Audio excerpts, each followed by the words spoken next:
National conference के नायब सदर उमर अब्दुल्ला ने कहा है कि हमें महात्मा गांधी के असूलों पर अमल करना चाहिए, तब भी हमारा मुल्क दुरुस्त समत में आगे बढ़ेगा। उमर ने कहा कि मगर हम महात्मा गांधी को सिर्फ उस वक्त याद करते हैं जब हम मुल्क से बाहर जाते हैं और जब गैर मुल्की लीडर यहां आते हैं और जब उन्हें राजघाट ले जाते हैं। बाकी साल हम महात्मा गांधी को भूल जाते हैं। सिर्फ गांधी जी के सिखाए हुए असूलों पर ही चलें तो मुझे लगता है ये मुल्क और ज़्यादा बेहतर होगा।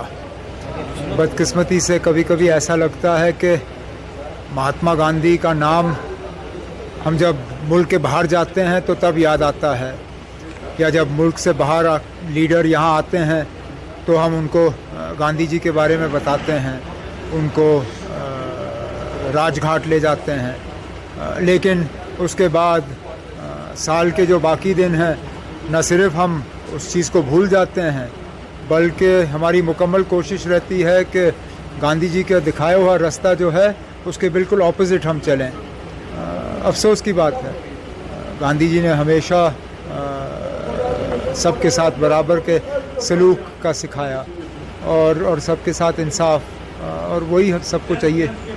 सर, कल जम्मू में जो अपोजिशन लीडर्स की मीट होने जा रही है उस बारे में होने जाने दीजिए ना, उसके बाद बात करेंगे। मीटिंग होने जा, उसके बाद जो उस मीटिंग में शिरकत कर रहे हैं ये सवाल उनसे करिए ना। मैं श्रीनगर में क्या कह सकता हूँ उसके बारे में। फारूक साहब ने मीटिंग जम्मू में बुलाई है, वहाँ पे बात